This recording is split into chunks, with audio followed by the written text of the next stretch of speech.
여러분 안녕하세요. 저는 한 식당의 사장이자 두 아이의 엄마입니다.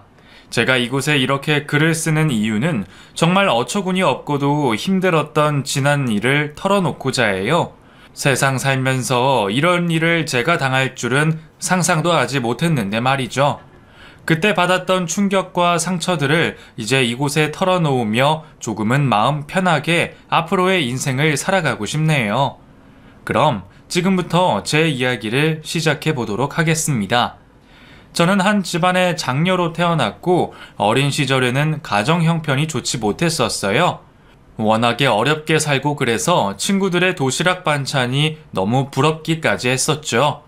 제 도시락 반찬이라고 해봤자 김치와 멸치, 단무지 무침 등이 전부였으니까요. 친구들이 싸우는 미니 돈가스, 햄, 소시지 등을 볼 때면 너무 부럽고 저도 먹고 싶은 생각이 들었습니다. 어린 마음에 그게 너무 먹고 싶어 친구에게 하나만 달라고 했다가 망신을 당한 기억도 있어요. 저기, 나 그 미니 돈가스 하나만 주면 안 돼? 그럼 너도 나 하나만 줘. 너한테 이거 돈가스 하나 주면 반찬 모자른단 말이야. 근데 네 반찬 중에서 내가 먹고 싶은 게 전혀 없다. 나 안 먹을래. 응? 이거 멸치조림 맛있는데? 맛있으면 네가 다 먹어. 난 싫으니까. 내 돈가스 먹을 생각하지 마. 친구들이 몇 명 모여 있었는데 제게 망신을 주는 그 친구가 정말 밉더라고요. 그 친구는 다른 친구들이 싸운 소시지나 햄 등과 자신의 미니 돈가스를 바꿔서 먹었으나 제게는 단 하나도 허락하지 않았죠. 그 일이 있고 나서 저는 집에 들어가 엄마에게 도시락 반찬 이야기를 꺼냈었습니다. 엄마, 친구들이 싸우는 거 나도 싸가고 싶어. 나도 돈가스랑 햄같이 맛있는 것 좀 싸줘. 얘는? 돈가스 그거 다 냉동식품인데 하나도 몸에 좋지도 않은 거야.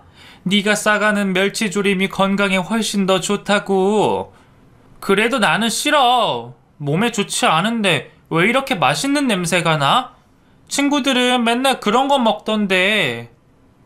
엄마가 다음에 싸줄게. 응? 몸에 좋지 않으니까 다음에. 됐어. 우리 집 돈 없어서 그러는 거잖아. 돈가스 사줄 돈 없어서 안 싸주는 거잖아. 몸에 안 좋은 거라서 그러는 거 아니잖아. 알았어, 우리 딸. 알았어.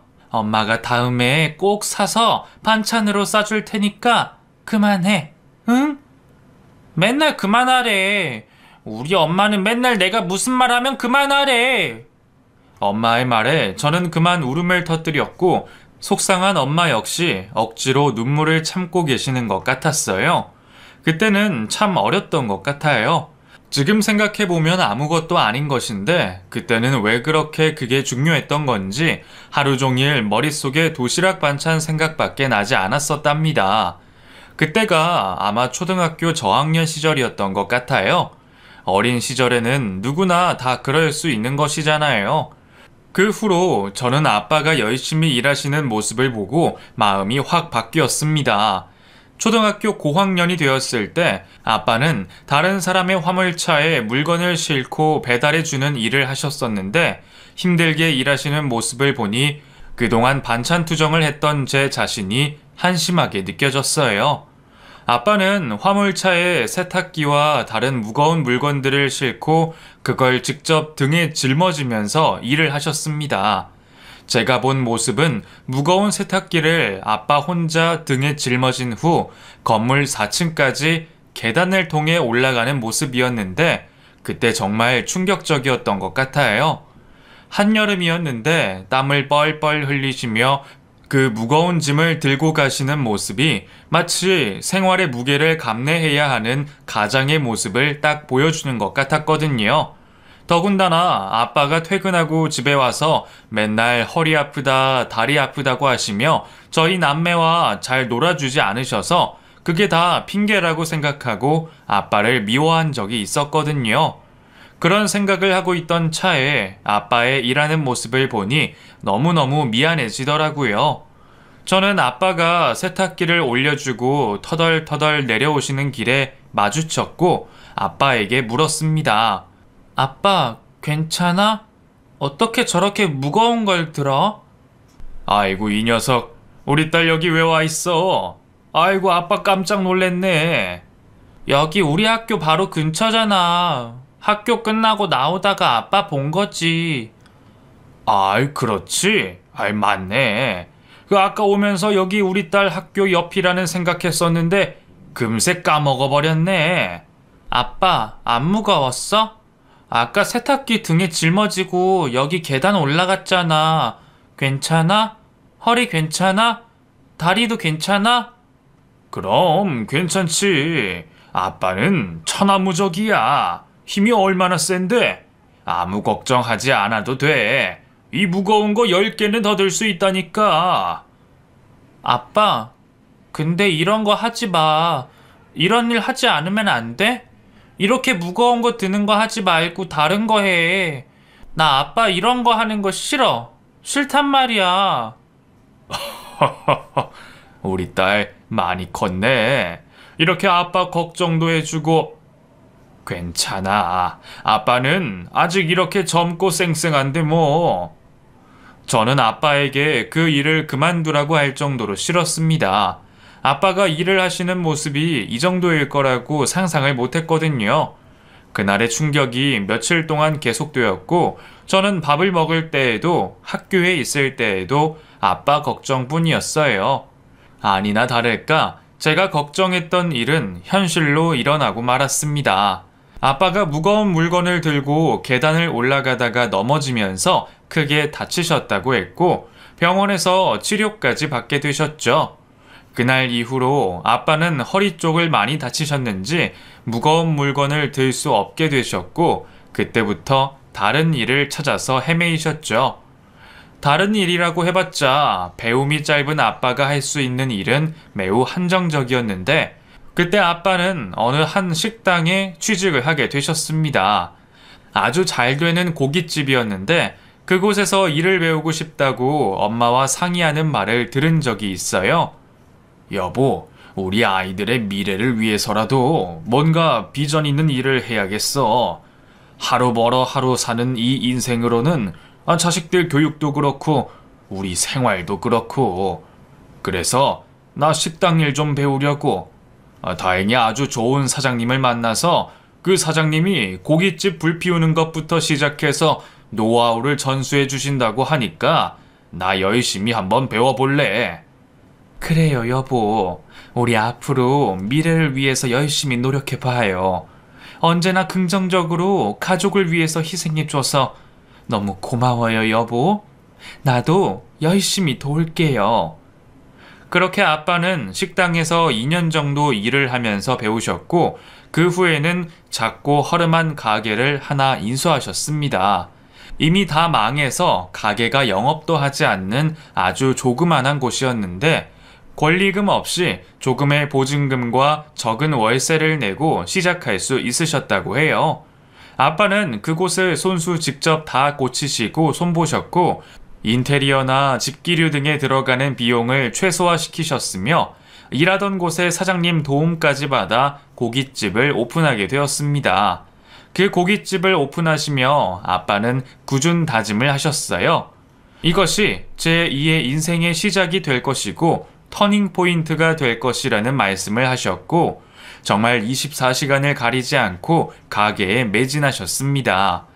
엄마도 부품 조립 공장에 다니고 계셨었는데 공장을 그만두시고 아빠의 가게 일을 도와주셨죠. 부모님은 그렇게 난생 처음 해보지 않은 식당을 운영하게 되셨어요. 처음에는 모든 것이 낯설으셨지만 특유의 친절함과 서비스로 사람들에게 혼신의 힘을 다하셨답니다. 저도 가끔 학교 끝나고 동생과 함께 가게에 가보면 손님이 많지는 않았지만 정말 열심히 웃으시며 최선을 다해 일하시는 모습이 보기 좋더라고요. 직원 한 명 없이 부모님은 열심히 가게를 꾸려나가셨고 2년 정도가 지나자 입소문을 타고 손님들이 하나둘 모여들기 시작했습니다. 제가 막 중학교에 입학할 때였는데 장사가 잘 되니 경제적인 여유가 조금 생기셨는지 저와 남동생에게 평생 신어보지 못한 브랜드의 운동화도 사주셨지 뭐예요. 자, 이거 선물이다. 우리 딸, 우리 아들. 이거 너무 신고 싶어 했잖아. 엄마, 아빠, 이게 뭐야? 와, 정말이야? 이거 정말 내 거야? 그럼 엄마 아빠가 바쁘게 일하면서 너희들한테 신경도 못 써줘서 미안하다. 그 대신 이거 선물이니까 이거 신고 학교 열심히 다니고 공부도 열심히 해보자. 응? 엄마 최고, 아빠도 최고. 진짜 우리 가족 최고다. 우리 고깃집 장사 잘 되는 거 맞지, 엄마? 그래서 이거 사주는 거지? 진짜 고마워, 엄마. 너무 고마워. 그렇게나 좋아. 이 아빠는 니네들이 이렇게 웃는 모습만 봐도 너무 행복하다. 그러니까 앞으로 엄마 아빠한테 많이 웃어줘. 알았지? 부모님이 사주신 고급 브랜드의 운동화를 갖고 저희 남매는 얼마나 즐거워했는지 몰라요. 그 운동화만 있으면 온 세상을 다 가진 것 같은 느낌이 들었거든요. 학교 친구들 역시 제가 신고 온 운동화를 보고 모두 부러워했고 그 부러움의 눈빛이 저는 너무 기분 좋았습니다.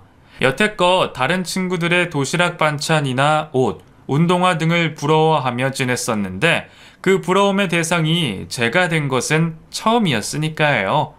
그 후로 저희 가게는 한창 승승장구했었어요. 고기도 맛있고 친절하다면서 단골 손님들이 많아졌다고 부모님은 너무 좋아하셨죠. 몇 년을 그렇게 장사를 하면서 저희를 교육시키셨고 그곳에서 거의 매 끼니를 해결하면서 저희는 자랐습니다. 그런데 몇 년이 지난 후 청천벽력 같은 일이 벌어졌어요. 고깃집을 하던 그 건물이 가건축물인가 그렇다면서 불법적인 건축물이라서 건물을 폐쇄해야 한다고 했답니다. 애초에 불법적으로 지어진 건물이기 때문에 더 이상 영업도 할 수 없고 다른 방법은 아무것도 없었어요. 그 가게를 갖고 있던 주인은 이미 그 부분을 알고 있었던 것 같다고 나중에 부모님이 말씀하셨습니다. 그리고 아마도 이 가게가 너무 잘 되니 누군가 신고를 해서 이런 결과가 온 것 같다고도 하셨어요. 삶의 전부이고 터전이었던 가게를 한순간에 정리해야 한다고 생각하니 부모님은 정말 많이 힘들어 하셨죠. 앞으로 먹고 살 길도 막막하고 그 가게에 들였던 돈, 그리고 땀과 노력들이 한순간에 물거품이 되는 것 같다며 많이 힘들어 하셨어요. 가게를 잃은 후 한 달간은 아빠는 술에 취해 사셨습니다. 저희를 보고 미안하다는 말씀만 반복해서 하셨고 술에 취해 하루 종일을 보내고 계셨죠. 그러면서 누군가를 원망하는 말씀도 많이 하셨는데요. 내가 이놈을 꼭 잡아서 족쳐버리고 말겠어. 여보, 왜 그래요? 그런 생각하지 말아요. 그럼 나머지 가족들은 어떻게 살라고요? 제발 그러지 마요. 우리 가게 그렇게 신고한 놈 내가 누군지 알아내서 아주 사단을 내버릴 거야. 가만 안 둘 거야. 여보, 제발요. 그런 생각은 버려요. 애초에 불법적인 건축물이었다고 하잖아요. 사람에게 복수한다고 생각하고 그러면 그게 다 우리 자식들한테 간단 말이에요. 우리 아이들을 생각해서라도 그런 생각은 하지 말아요. 우리 다시 출발하자고요. 다시 새롭게 처음부터 다시요. 부모님은 힘든 나날을 보내고 계셨습니다. 제가 도와줄 것은 하나도 없었지만 그냥 그 모습을 지켜보는 것 자체가 너무 힘이 들더라고요. 갑자기 생활의 모든 것이 다 끊겨버렸기에 저희는 엄청나게 허리띠를 졸라매는 생활을 하기 시작했고 저는 그 당시에 제 선에서 할 수 있는 가계부까지 쓰면서 동생과 알뜰하게 생활했습니다. 시간이 지나면서 저는 점점 더 알뜰한 생활이 몸에 배어졌고 제가 주어진 용돈을 하나하나 계획성 있게 계획하며 썼습니다. 그런 모습을 보고 친구들은 제게 박주부라는 별명까지 붙여줄 정도였었죠. 야, 박주부, 오늘은 얼마 쓸 수 있어? 얼마 써야 되는 날이냐? 오늘? 오늘은 쓸 돈이 없는 날이다. 며칠 잘 버텨야 되는 날. 아이, 그럼 떡볶이 먹을 때 넌 내지 마. 우리가 합쳐서 낼게. 다음에 돈 쓸 수 있는 날 꼭 사줘야 된다. 알았어. 고맙다, 고마워. 나 오늘은 너네한테 떡볶이 좀 얻어 먹을게. 박주부라는 별명을 가지고 알뜰살뜰하게 지내온 저는 그 버릇이 성인이 되어서까지 지속되어 갔습니다. 부모님이 그 후에 다시 가게를 차리셔서 경제적으로 괜찮아지긴 했지만 제 습관은 변하지 않았어요. 스스로도 만족하는 제 습관이 너무 마음에 들어 변하고 싶지도 않았고요. 부모님은 다른 곳에 다시 식당을 오픈하셨습니다. 이번에는 그때보다 조금 더 크고 괜찮은 가게였는데 너무 돈이 비싸서 여러 곳에서 대출을 많이 받아 시작하셨던 것 같아요. 그 대출을 갚으며 다시 처음부터 장사를 시작하는지라 처음에는 아주 많이 힘든 나날을 보내셨답니다. 부모님은 타고난 부지런함과 친절함을 바탕으로 식당을 운영하셨는데 자리를 잡는 몇 년 동안의 기간에는 진짜 많이 고생하셨습니다. 저와 동생도 주말마다 가게에 나가 부모님을 도와드렸고 그 덕분에 알바를 쓰지 않아 인건비도 들어가지 않았죠. 그런 생활을 하다 보니 저는 대학교를 다니면서 마땅히 놀러가고 하는 일도 거의 없었습니다. 식당 일을 도와드리고 아끼면서 살다 보니 친구들에 비해 경험하는 것들이 부족한 것도 사실이었어요. 특별히 연애를 할 생각도 하지 않고 그냥 학교와 부모님 가게를 왔다 갔다 하며 착실하게 생활하고 있었고 틈나는 대로 중학생 과외도 하면서 제 용돈을 벌어서 쓰기도 했습니다. 어느덧 대학교를 졸업할 시기가 되었는데 그때 학교에 복학한 한 남자를 만나게 되었죠. 선한 인상에 꾸미지 않은 옷차림과 착한 말투를 가진 그 남자는 군대를 제대한 다른 과의 복학생이었는데 도서관과 학교 식당에서 우연히 몇 번 마주친 후 수업 시간까지 마주치게 되니 자연스럽게 말을 트게 되었죠. 아, 이 수업 들으시나 봐요.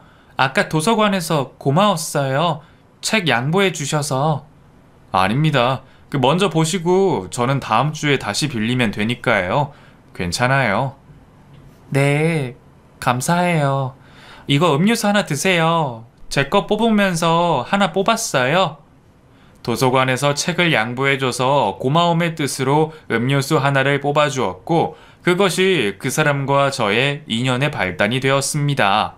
그때 함께 듣는 수업에서 조별 과제를 해야 하는 것이 있었는데 우연히 그 남자와 같은 조가 되었고 서로의 연락처를 알게 된 후 이상하게 연락을 자주 하면서 친밀하게 되더라고요.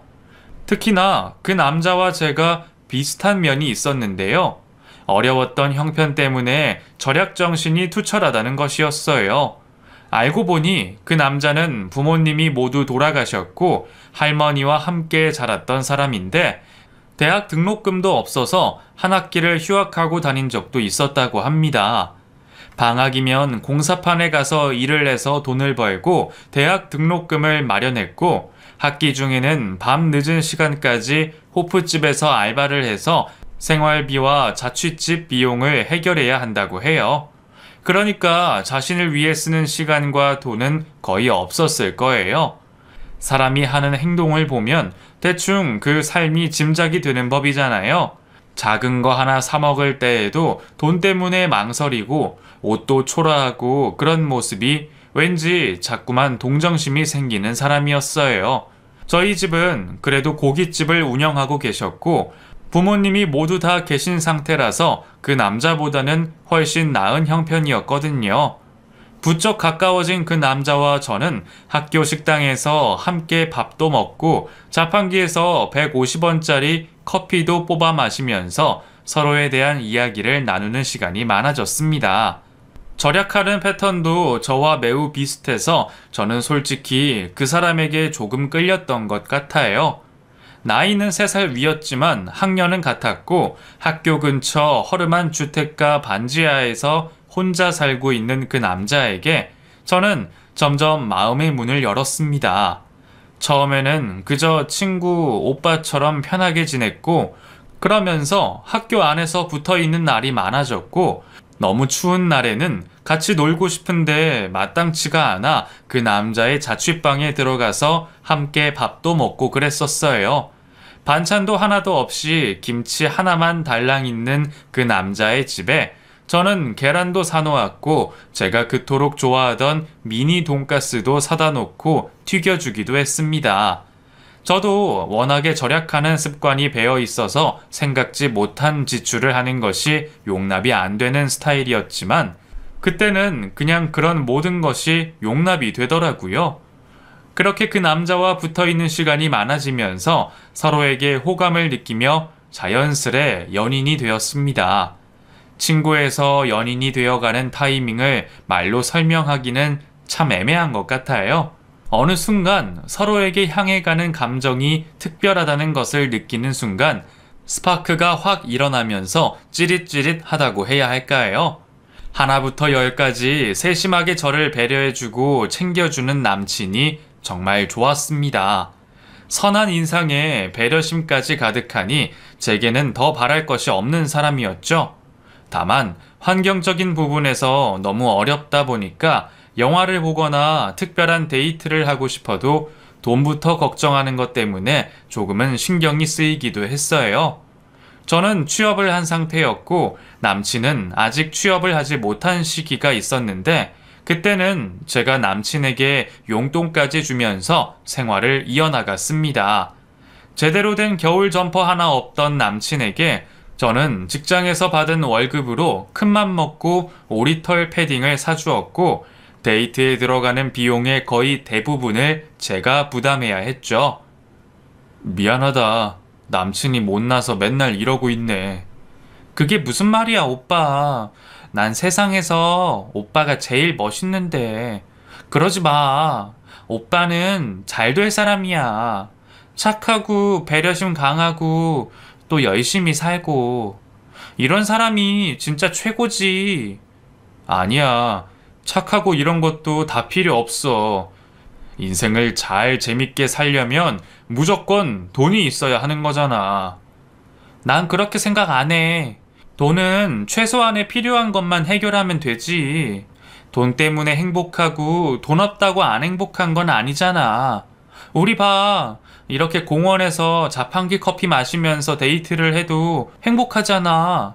추운 한강을 걸어가도 행복한 건 돈 때문이 아니라 우리 둘이 함께 있기 때문이라고. 내가 전생에 나라를 구했나 보다. 이렇게 멋진 여친을 만난 걸 보니까 정말 고맙다. 내가 평생 사랑해줄게. 평생토록 아껴주고 사랑해줄게. 세상에서 제일 행복한 여자로 만들어줄게.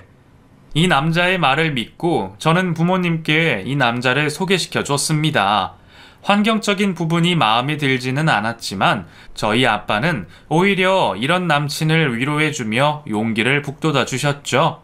아빠 역시 부모님이 없이 어렵고 힘든 삶을 참고 견디며 살아오셨기에 누구보다 그 마음을 이해하신다며 진심으로 응원해 주셨어요.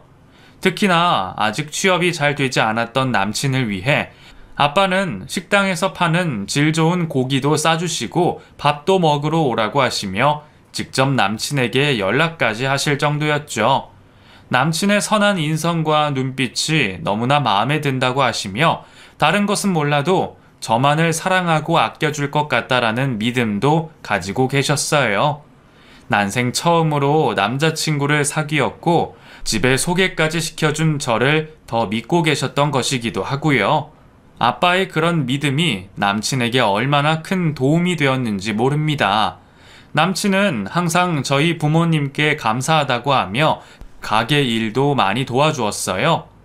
아버님, 이거 제가 하겠습니다. 저도 일 잘해요.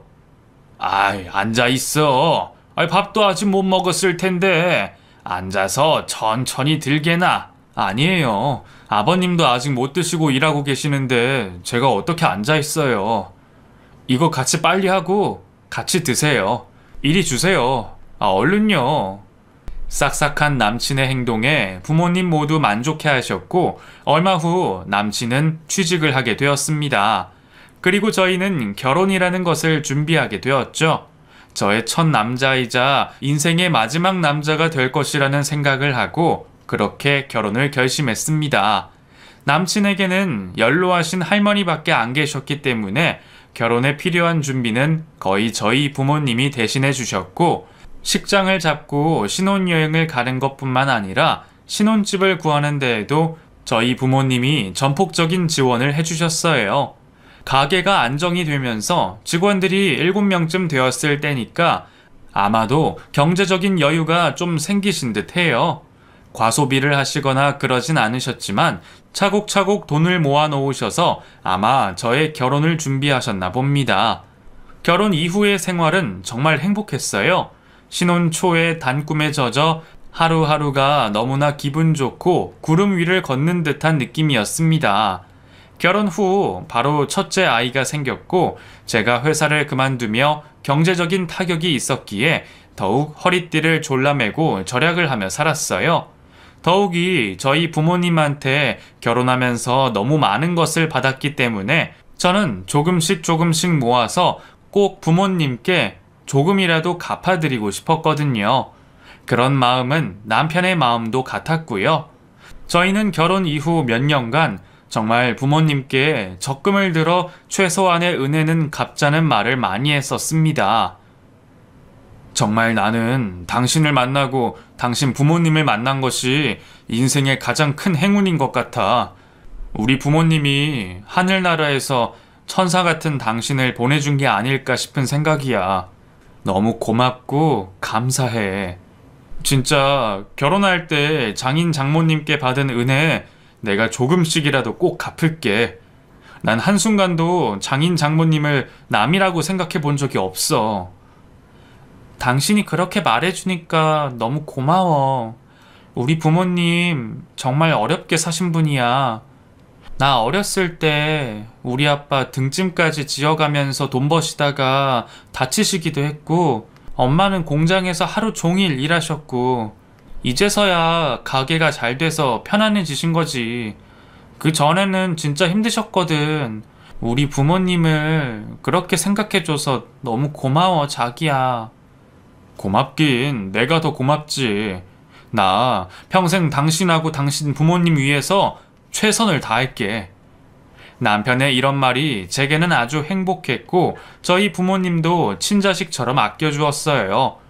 결혼 후 7년이 지나고 저는 첫째와 둘째 아이까지 낳게 되었고 두 아이의 육아로 인해 회사를 그만둘 수밖에 없었습니다. 남편의 회사가 그렇게 급여가 높은 곳이 아니었기 때문에 외벌이로 네 가족이 살면서 부모님께 적금까지 들어서 드리기에는 상당히 빠듯하더라고요. 제가 아무리 졸라매고 또 졸라매도 아이들이 커갈수록 들어가는 돈이 무시 못하는 것 같았어요. 조금이라도 더 아끼려고 저는 줄일 수 있는 부분은 최대한 줄이고 절약하면서 살았는데 어느 순간 남편은 조금씩 지쳐가고 있는 듯 말을 이상하게 하더라고요. 아니 자기야, 이런 거는 좀 그냥 사면 안 돼? 몇백 원 아끼자고 여기저기 다 물어보고 돌아다니고 아니 도대체 언제까지 이렇게 해야 되는 거야? 뭐라고? 당연히 그래야지. 땅을 파봐. 돈 몇백 원이라도 나오나. 아끼면서 살아가는 게 뭐가 잘못이라고 그래? 우리 여태까지 이렇게 잘 살아왔잖아. 갑자기 당신 왜 그래? 나도 사람이야. 나도 지쳤다고. 정말 지긋지긋하다. 지긋지긋해. 뭐? 여보, 지긋지긋하다니? 그게 무슨 소리야? 나 당신한테 너무 실망이야. 남편은 제가 몇백 원을 아끼려고 이곳저곳 비교해가며 물건을 구매하는 모습에 지긋지긋하다는 표현을 하더라고요. 어쩜 사람이 이렇게 변해가는지 믿기가 힘들었습니다. 이때부터 서서히 변하던 남편은 점점 본색을 드러내기 시작했는데요. 결혼 10주년이 되었을 때 저희 엄마가 많이 편찮으셨고 갑작스럽게 암 판정을 받으시고 1년 만에 돌아가셨거든요. 슬픔에 빠져서 헤어나오지 못하고 있는 저를 왠지 모르게 점점 멀리하는 것 같은 느낌까지 받았습니다. 예전 같았으면 제 곁에서 하루 종일 붙어서 위로를 해주어야 할 사람이 장례식이 끝나자마자 약속이 있다고 나가더니 밤늦게가 되어서 들어온 거예요. 세상에서 가장 슬픈 일을 겪은 아내를 두고 도대체 어디를 다녔는지 저는 이해할 수가 없더라고요. 그 후로 남편은 웬일인지 피곤하다는 말을 입에 달고 살았고, 회사도 그만두고 싶고 이것저것 다 그만두고 휴식의 시간을 갖고 싶다고 말을 하더군요. 워낙에 힘들고 어렵게 앞만 보고 살아서 인생이 허무하다나 어쨌다나 하는 말만 반복하는 겁니다. 한창 아이들이 커가는 시기에 휴식이라니 저는 이해가 되지 않았지만, 주변 친구들의 말을 들어보니 남자들이 회사에 10년 넘게 다니고 나이가 들면 인생의 회의 같은 것이 느껴지면서 쉬고 싶어 하는 사람들이 많다고 하더라고요. 그 말을 들으니 또 외벌이로 느꼈을 가장의 무게가 참 많았을 것 같다는 생각도 들어 최대한 남편을 위로해주고 힘을 내주려고 노력했습니다. 그러는 사이 저희 친정아빠 역시 많이 힘들어 하셨어요. 갑작스럽게 엄마를 잃고 나서 인생이 헛헛한 느낌이 든다고 하셨고, 마음 한구석이 뻥 뚫린 것 같이 공허하다고 하시며 저희 보고 가게에서 함께 일할 생각이 없느냐고 말씀하시더라고요. 하긴 항상 가게에 엄마와 함께 같이 계시다가 갑자기 엄마가 안 계시니 많이 허전하고 외로우셨을 거라는 생각도 들더군요. 마침 남편도 회사를 그만 다니고 쉬고 싶어 했고, 저도 돈을 좀 벌어야겠다는 생각이 들었기에 남편과 저는 아빠의 뜻을 따르기로 했습니다. 남편 역시 회사보다는 가게를 하는 것이 훨씬 더 미래에 대한 비전이 있다고 하며 오히려 회사를 그만두는 것을 너무 좋아하더군요. 모든 것이 잘 풀리는 것만 같았습니다. 워낙에 가게가 많이 안정적인 수입이 잡혀 있는 상태였고, 남편과 제가 함께 일하는 조건으로 받는 보수 역시 아주 괜찮았었어요. 아빠는 이제는 돈에 관해 크게 욕심이 생기지 않는다고 하시며 가족들이 곁에 있는 것만으로도 너무 좋다는 말씀도 하셨죠. 남편과 조금 멀어진 것 같은 느낌이 들고 변했다는 생각을 했었지만, 가게에서 함께 시간을 보내면 다시 좋아질 것이라 굳게 믿고 있었습니다. 하지만 남편과의 간격은 좀처럼 좁혀지지가 않더라고요.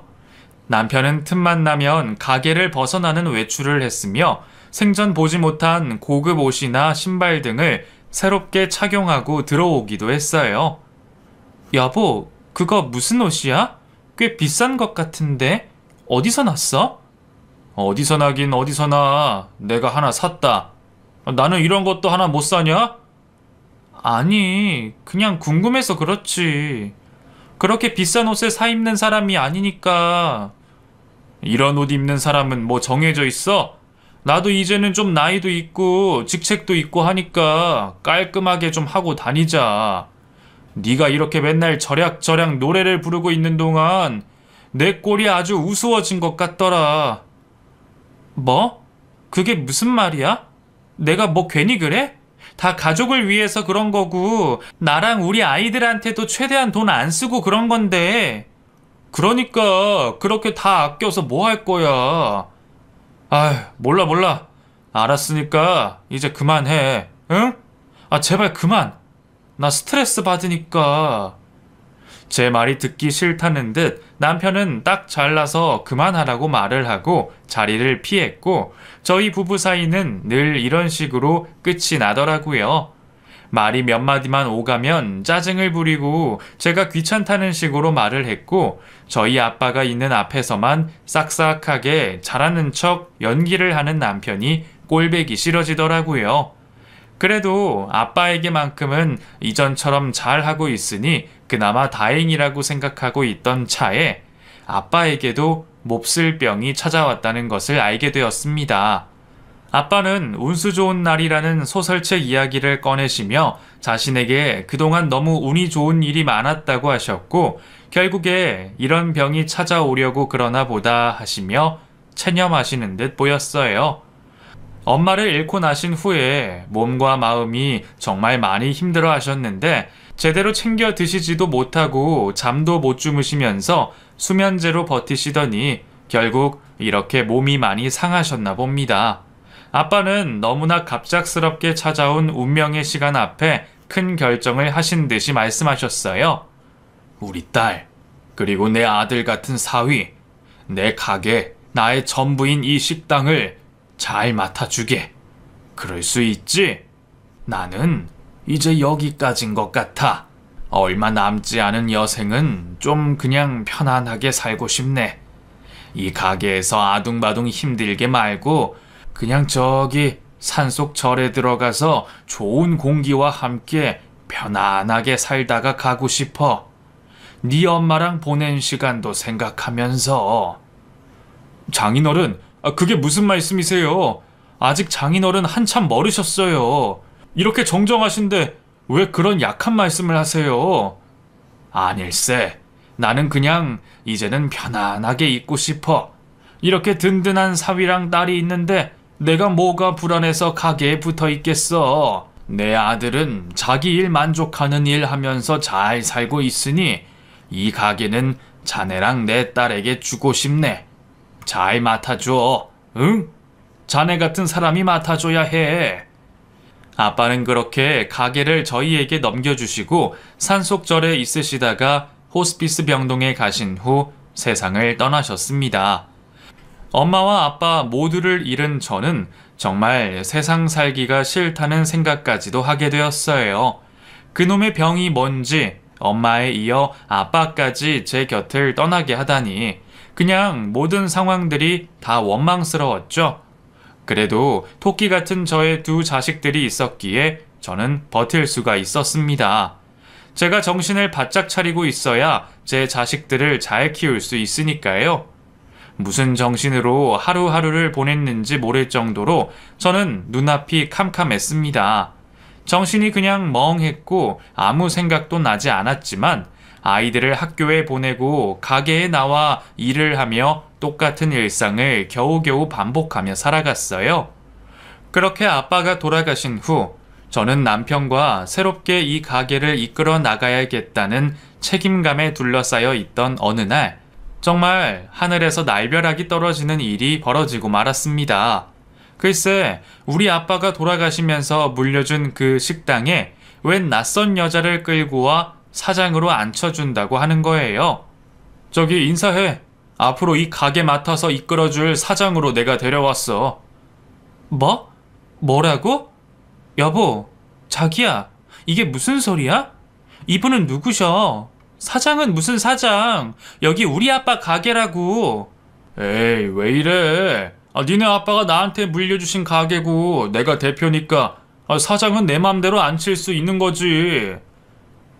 뭐가 어쩌고 저째? 도대체 이게 대체 무슨 소리냐고. 보다시피야. 양현주 사장님이야. 인사해. 나이는 저보다 10살쯤 많아 보이는 중년의 야시시한 아줌마가 이 가게의 사장이라뇨. 도무지 말도 안 되는 소리에 어안이 벙벙하더군요. 도대체 이게 무슨 막돼 먹은 소리인가 계속해서 제 귀를 의심했습니다. 잠시 후 저는 그 여자의 정체를 알게 되었는데 정말 더욱 기가 차고 황당하더군요. 잘 들었죠? 대표님이 나 사장으로 앉혔다는 거. 미안하지만 이 가게에서 나가줘야겠어요. 네? 아니, 무슨 말이에요? 내가 사장이라니까. 당신 해고라고. 아직도 눈치를 못 채겠어? 지금 어떻게 돌아가는 상황인지?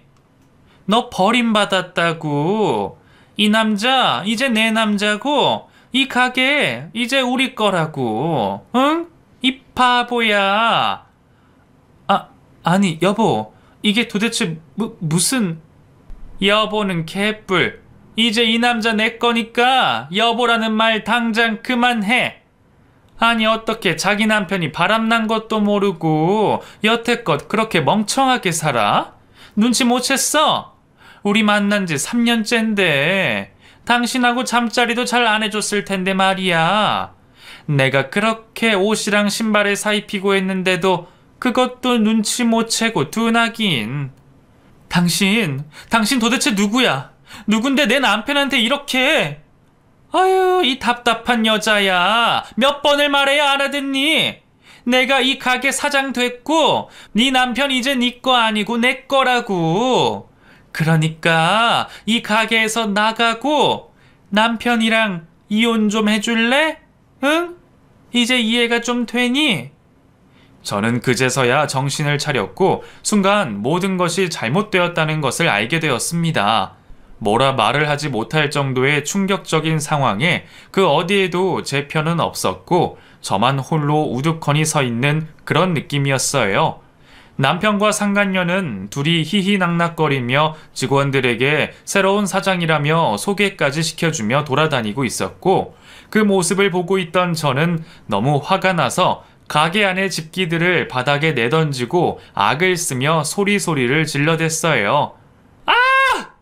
이 년놈들! 이 쓰레기 같은 것들아! 아! 그러자 남편은 저를 이상한 취급하며 제 팔을 무력으로 잡아 밖으로 이끌어냈습니다. 힘으로 당할 재간이 없던 저는 힘없이 가게 앞 바닥에 내쳐지게 되었고 순간 비참한 눈물까지 쏟아져 그 자리에서 꼼짝도 할 수가 없었죠. 잠시 뒤 이 모든 상황을 지켜보았던 식당 안의 참모 이모님께서 밖으로 조용히 나오셨고 저를 부추겨 주시며 다독거려 주셨습니다.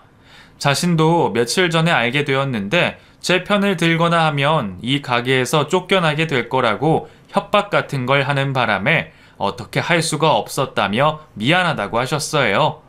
워낙 저희 가게에서 오랫동안 일을 하셨고 저희 아빠 엄마와도 친분이 있으셨던 이모님이셨기에 제가 안쓰러워 보이셨나 봅니다. 그러면서 제게 자신의 아들 친구가 변호사를 하고 있다면서 아들의 전화번호를 알려주었고 저는 뭔가에 홀린 듯 아들에게 친구 번호를 알아내어 변호사 사무실을 바로 찾아갔어요. 그땐 무슨 정신으로 그랬는지 기억도 나지 않습니다. 그냥 그 사람이 알려준 주소대로 택시를 타고 무언가에 홀린 듯 찾아갔으니까요. 그곳에서 저는 얼마나 많은 눈물을 흘렸는지 모릅니다. 절망하고 좌절하면서 남편과의 첫 만남부터 결혼해서 지금까지 살고 있던 과정을 싸그리 말해주었어요. 한참을 쏟아내고 나니 조금 정신이 돌아왔고 변호사가 건넨 시원한 커피를 들이켰더니 현재 상황에 대한 인식도 조금 되더군요. 변호사님은 식당에 대해서 꼬치꼬치 물으셨어요. 저희 아빠가 운영한 세월도 그 안에 있던 직원 중에서 증인으로 조사를 받아줄 사람이 있는지도 물으셨고 그리고 불륜을 저지른 유책 배우자인 남편은 제게 이혼을 소송해도 패소 가능성이 훨씬 높다는 것까지도 알려주셨습니다. 정말 살면서 제게 이런 일이 일어날 것이라고는 상상도 하지 못했는데 눈 깜짝할 사이에 남편은 이렇게 쓰레기 같은 인간으로 변해 있더라고요. 죽을 때까지 저를 세상에서 가장 행복한 여자로 만들어준다고 하더니 결국 이런 결말을 보여주려고 그런 말들을 했나 싶기도 하고 변호사 사무실을 나오면서 남편을 만나 연애를 시작했던 일들이 파나로마처럼 제 머릿속을 스쳐 지나갔습니다. 그 이후 저는 정신을 더욱 바짝 차려야겠다는 생각이 들더라고요. 아이들의 모습을 보니 제가 정신 차리지 않고 이대로 당하다가는 앞으로 인생이 정말 힘들어질 것 같다고 느껴졌습니다. 남편의 저런 짓을 아이들이 알고 평생 자신들의 아빠를 원망하며 살아가게 될까 두렵기도 하더군요. 하지만 여기서 제가 결단을 내리지 않으면 모두가 다 시궁창 속으로 빠져들게 되고 말 것이라는 생각에 철저한 사전 준비를 하기로 마음먹었습니다. 변호사님을 통해 가게를 이전하는 방법에 대해 상의를 했고 주방 이모님과 몰래 소통을 하며 가게 이전에 대한 얘기와 앞으로의 계획에 대해서도 말씀드렸어요. 이모님은 어떻게 해서든 저를 도와주고 싶다면서 다시 가게를 이전하면 꼭 저하고만 일을 할 것이라는 말도 해주었어요. 그리고 현재 가게가 돌아가고 있는 상황에 대해서도 자세하게 들을 수가 있었죠. 남편과 그 상간녀는 가게를 자기들 것처럼 휘젓고 다니고 아예 가게 근처에 방까지 얻어 함께 살고 있다고 하더군요. 우편으로 날아온 합의 이혼서에는 떡하니 가게는 자기 것이니 전셋집은 저보고 가지라고 메모가 쓰여 있었습니다. 너무나 어이가 없고 기가 막힌 상황에 저는 아무 대응을 하지 않았어요. 오로지 철저하게 준비만 했습니다. 먼저 그 가게를 계약한 부동산 사장님과 만나서 가게를 빼겠다는 말을 했고, 단층으로 된 그 건물을 건물 주인이 새롭게 공사를 하고 싶어 한다는 말도 들을 수 있었죠. 좀 오래되고 단층짜리이다 보니까 월세를 저희 가게 하나밖에 받을 수 없는 형편이었으니까요. 건물 주인은 건물을 위로 더 올려서 더 많은 세입자를 받고 싶어 하시더군요.